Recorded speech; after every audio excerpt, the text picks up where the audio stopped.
எல்லாருக்கும் வணக்கம். நம்ம அழகே அழகு சீரியலில் தங்கராஜ் எப்போவுமே எல்லாரும் முன்னாடி கெத்து அப்படிங்கிற மாதிரி தலை நிமிர்ந்து நிற்பார்.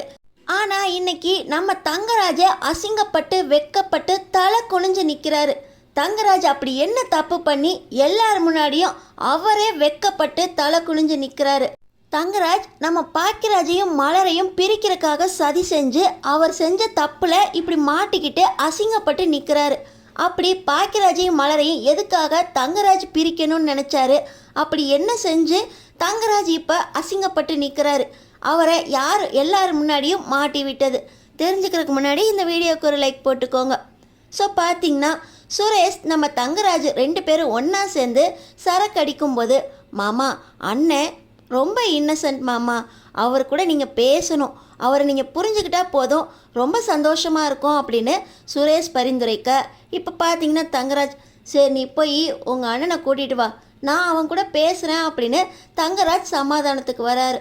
சுரேஷ் நேராக போய் பாக்கியராஜை கூட்டிக்கிட்டு உங்கள் கூட தங்கராஜ் மாமா பேசணும்னு சொன்னாரா அப்படின்னு சொல்ல, ஏன் கூட மாமா பேச போகிறாரா அப்படின்னு சொல்லி ரொம்ப சந்தோஷமாக பாக்கியராஜும் தங்கராஜ் கூட முன்னாடி வந்து உட்காராரு.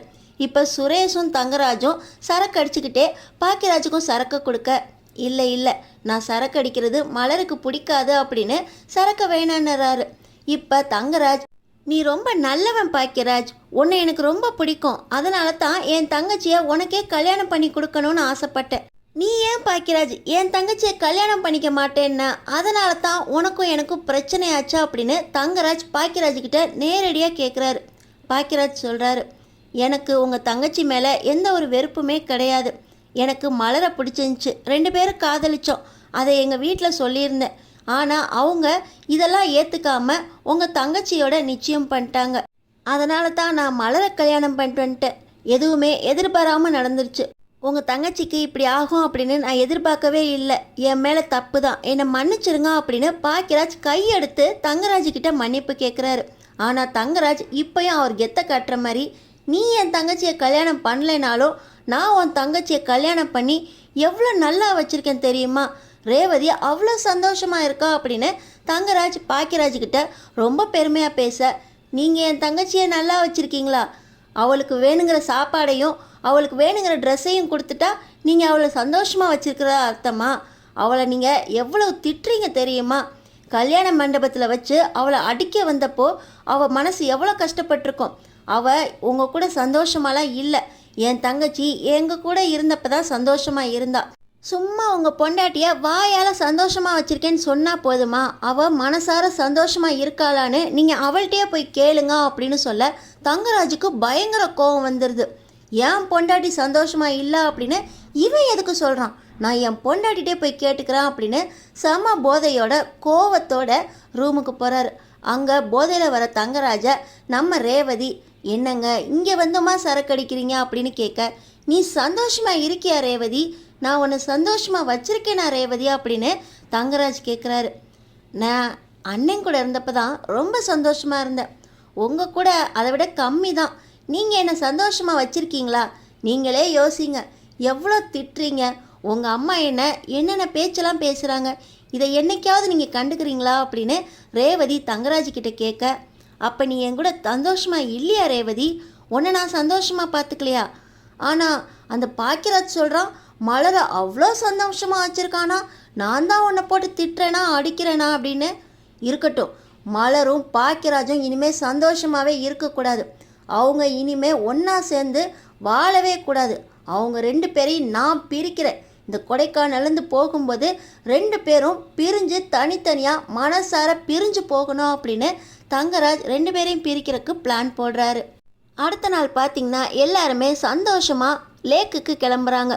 கிளம்பும்போது ரேவதி, என்னங்க நீங்கள் எனக்கு வாங்கி கொடுத்தீங்களே ஒரு செயின், அதை கொண்டு வந்திருந்தேன் காணமேங்க அப்படின்னு ரேவதி கேட்குறாங்க. இதை நீ கொண்டு வந்தால் நீ தாண்டி பத்திரமா வச்சுருக்கணும், என்கிட்ட எதுக்கு கேட்குறா அப்படின்னு சொல்லி தங்கராஜ் வெளியே போயிடுறாரு. எல்லாரும் ஒன்றா தான் லேக்குக்கு போகிறோம் அப்படிங்கிற சந்தோஷத்தில் நம்ம அழகு மலரும் பாக்கியராஜும் ஒரே கலர் ட்ரெஸ் மேட்சிங்காக போட்டுக்கிட்டு சந்தோஷமாக கிளம்பி வராங்க. இப்போ அழகுமதியையும் சுரேஷையும் காணமே அப்படின்னு பார்க்க ரெண்டு பேரும் பார்த்திங்கன்னா ஒருத்தருக்கு ஒருத்தர் கை பிடிச்சு நடந்து வராங்க. மதி நீயா அப்படின்னு நம்ம மலர் சந்தோஷப்பட, ஆமாக்கா இந்த கொடைக்கானல் குளிரில் எனக்கு ரொம்ப நடுங்கிருச்சு. என்கிட்ட ஸ்வெட்டர் இல்லை. நைட்டு அவர் தான் எனக்காக பார்த்து பார்த்து அவரோட ஸ்வெட்டரை போட்டு விட்டார்.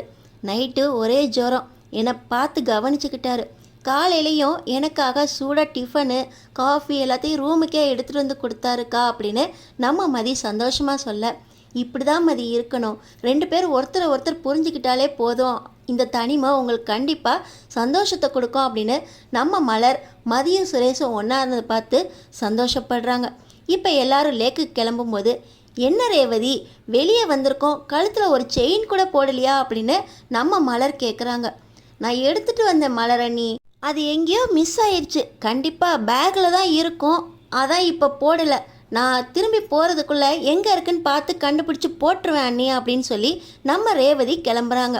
இப்போ பார்த்தீங்கன்னா செயின் தானே போடலை, என் பேக்கில் கூட உங்கள் அண்ணன் ராகவிக்காக வாங்கி கொடுத்த ஒரு செயின் இருக்குது, அதை போட்டுக்கோ, உன் கழுத்து இப்படி பார்க்குறக்கு நல்லா இல்லை அப்படின்னு நம்ம மலர் அவங்க ஹேண்ட்பேக்கை திறந்து ராகவியோட செயினை எடுக்கிறதுக்கு போக பார்த்திங்கன்னா ரேவதியோட காணாமல் போன செயின் மலரோட பேக்கில் இருக்குது. நம்ம மலர் இது ராகவியோட செயின் இல்லையா அப்படின்னு அந்த செயினை எடுத்து பார்க்க, அண்ணி இதுதான் என் செயின், உங்கள் பேக்கில் எப்படி வந்துச்சா அப்படின்னு ரேவதியே கொஞ்சம் சந்தேகமாக மலரை பார்க்குறாங்க.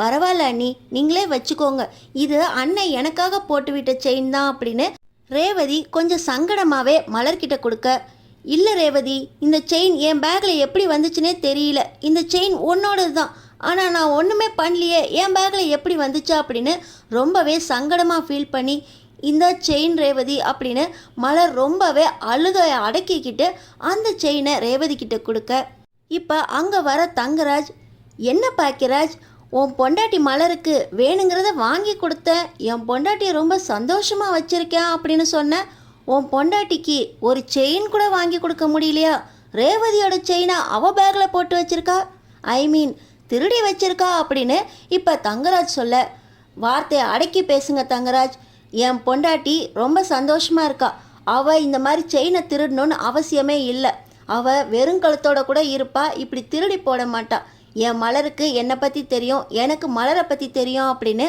பாக்கியராஜ் சொல்கிறாரு. என்னங்க இந்த செயின் எப்படி வந்துச்சுன்னே தெரியலங்க, நான் எதுக்குமே ஆசைப்படலைங்க, இந்த பேக்கில் யாரோ போட்டிருக்காங்கங்க அப்படின்னு மலர் சொல்கிறாங்க. எல்லாத்தையும் நம்ம மதியும் சுரேஷும் கவனிச்சுக்கிட்டே இருக்காங்க. இப்போ தங்கராஜ் சொல்கிறார், ரொம்ப சந்தோஷமாக வச்சுருக்கேன்னு சொன்னேன், அவள் பார் ஒரு செயின் கூட இல்லாமல் ரேவதி செயினை திருட்டி வச்சுருக்கா, அவளுக்கு ஒரு செயினை வாங்கி கொடு ஃபஸ்ட்டு அப்படின்னு சொல்லி தங்கராஜ் நம்ம பாக்கியராஜை அசிங்கப்படுத்த, நம்ம மலர் தான் மேலே திருட்டுப்பட்டம் வந்துருச்சு, தனக்கு வேணுங்கிறத வாங்கி கொடுக்கலன்னு பாக்கியராஜ் மேலே எல்லாரும் அசிங்கமாக பேசுகிறாங்களே, நான் அந்த செயினை எடுக்கவே இல்லையே அப்படின்னு கண் கலக்கி அழுதுகிட்டு இருக்காங்க.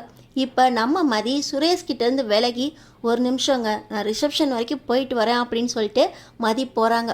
போயிட்டு வந்த மதி, என்கிட்ட எல்லா சிசிடிவி ஃபுட்டேஜும் இருக்குது, அந்த செயினை மலரக்கா எடுக்கவே இல்லை, கண்டிப்பாக அதை போட்டது யாருன்னு எனக்கு தெரியும், சிசிடிவி ஃபுட்டேஜ் என்கிட்ட இருக்குது, அவங்களா ஒத்துக்கிட்டா நல்லது அப்படின்னு நம்ம மதி சொல்ல, தங்கராஜுக்கு ஒரே யோசனை, இந்த இடத்துல சிசிடிவி இல்லையே, இவ ரிசப்ஷன் வரைக்கும் போய் சிசிடிவி ஃபுட்டேஜ் இருக்குது, யார் செயினை எடுத்தது அப்படின்லாம் சொல்கிறீங்களா, இவ உண்மையிலே கண்டுபிடிச்சிருப்பாளோ அப்படின்னு தங்கராஜ் மனசுக்குள்ளே யோசிக்க, இப்போ நம்ம மதி கவனிச்சிடுறாங்க. அக்கா உங்கள் கையில் ஏதோ ஒரு மார்க் இருக்கே, என்னதுக்கா அப்படின்னு மலர்கிட்ட கேட்குறாங்க. என் ஹேண்ட்பேக்கில் குங்குமம் கொட்டிருச்சு மதி, அந்த குங்குமம் எல்லா பக்கமும் ஒட்டியிருக்கும் போல், கை விடுறப்பெல்லாம் என் கையில் குங்குமம் ஒட்டியிருக்கு, அதுதான் மதி அப்படின்னு நம்ம மலர் அழுதுகிட்டே சொல்ல, உங்கள் ஹேண்ட்பேக்கில் யாரோ செயினை போட்டிருக்காங்க அப்படின்னா அவங்க கையிலையும் இந்த குங்குமம் மார்க் இருக்கணும் தானே அப்படின்னு எல்லாரையும் கையை காட்ட சொல்கிறாங்க. பார்த்திங்கன்னா யார் கையிலையும் இல்லை, தங்கராஜோட 2 விரல்லையும் குங்குமம் மார்க் இருக்குது. அது எப்படி மலரக்கா உங்கள் பேக்கில் இருக்க குங்குமம் ஸ்டெயின் அவர் கைக்கு வந்துச்சு, ஒருவேளை உங்கள் ஹேண்ட்பேக்கை அவர் எடுத்தாரோ அப்படின்னு நம்ம மதி தங்கராஜ்கிட்ட கேட்க, தங்கராஜ் இது ரேவதியோட குங்குமமாக கூட இருக்கலாமே அப்படின்னு பார்க்க, ரேவதியோட குங்குமம் மெரூன் கலர், மலரோட குங்குமம் ரெட் கலர், 2க்கும் வித்தியாசம் இருக்கே அப்படின்னு நம்ம மதி தங்கராஜை ரொம்ப சந்தேகமாக கேட்க, ஏய் என் மேலே திருட்டு பட்டம் கட்டுறியா நீ, எனக்கு அந்த மாதிரி பொழப்பே தேவையில்லை அப்படின்னு தங்கராஜை பற்றி என்ன நினச்சிக்கிட்டு இருக்கா அப்படின்னு மதியவே மிரட்டுறாரு. பக்கத்தில் இருக்க சுரேஷ், ஏய் என்ன நினச்சிக்கிட்டு இருக்க, அதான் செயின் கிடச்சிருச்சுல, மாமா கிட்ட மன்னிப்பு கேள், யார் மேலே பழி போட பார்க்குற? தங்கராஜ் மாமா பற்றி உனக்கு இன்னும் தெரியாதா அப்படின்னு சுரேஷ் மதிக்கிட்ட சண்டை போட போகிறாரு. எனக்காக யாரும் சண்டை போட வேண்டாம் அப்படின்னு அங்கே இன்னொரு பக்கம் மலர் கண் கலங்கி நிற்க, அக்கா உங்கள் ரூம் வாசலில் ஏதோ செருப்பு மார்க் இருக்கே, நேற்று மலையில் நீங்கள் செருப்பு போட்டு உள்ளே வந்தீங்களா அப்படின்னு நம்ம மதி கேட்குறாங்க. இது என்னோடய ஃபுட் மார்க் இல்லை, இந்த செருப்பு மார்க் பார் எவ்வளோ பெருசு இருக்கா அப்படின்னு பார்த்தீங்கன்னா தங்கராஜ் நீ என் மேலே பழி போட பார்த்தில, நான் செருப்பே போடலையே அப்படின்னு தங்கராஜ் சொல்கிறாரு. பார்த்தீங்கன்னா உங்கள் காலில் ஏதோ அடிபட்டிருக்கே, நீங்கள் ஏன் செருப்பு போடல அப்படின்னு சொல்ல, நான் செருப்பு போடாததுக்கு பெரிய காரணமே இருக்குது. நேற்று கேம்ப் ஃபயரில் எல்லாரும் ஆடும்போது என் காலை மிதிச்சிட்டாங்க, என் காலில் ரத்தம் வந்துருச்சு, அந்த வழினால தான் நான் செருப்பு போடல, ஏன் உனக்கு தெரியாதோ அப்படின்னு தங்கராஜ் சொல்கிறாரு.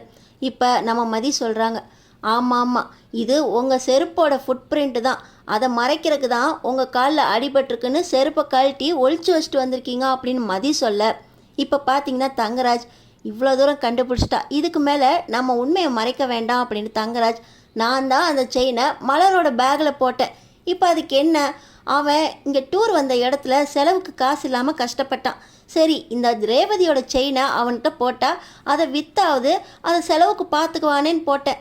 இந்த தங்கராஜோட பற்றி நீ என்ன நினச்ச, யாரும் கஷ்டப்படக்கூடாது அதே நேரத்தில் கையேந்தக்கூடாதுன்னு நினச்சேன், அதுக்காக தான் அந்த செயினை மலரோட பேக்கில் போட்டேன் அப்படின்னு தங்கராஜ் இப்பயும் கெத்தா பேச, அதுக்கு மலரணி மேலே திருட்டு பட்டம் கட்டணுமா அப்படின்னு ரேவதி தங்கராஜ் கிட்ட சண்டை போட, எங்களுக்காக நீங்கள் சண்டை போட வேண்டாம் அப்படின்னு பாக்கியராஜும் மலரும் ரேவதி தங்கராஜுக்காக விட்டு கொடுக்குறாங்க. நம்ம மலரையும் பாக்கியராஜையும் யார் நினச்சாலும் பிரிக்க முடியாது அப்படின்னு நினைக்கிறவங்க நம்ம சேனலுக்கு சப்ஸ்கிரைப் பண்ணி தொடர்ந்து என்ன நடக்க போகுதுன்னு பாருங்கள்.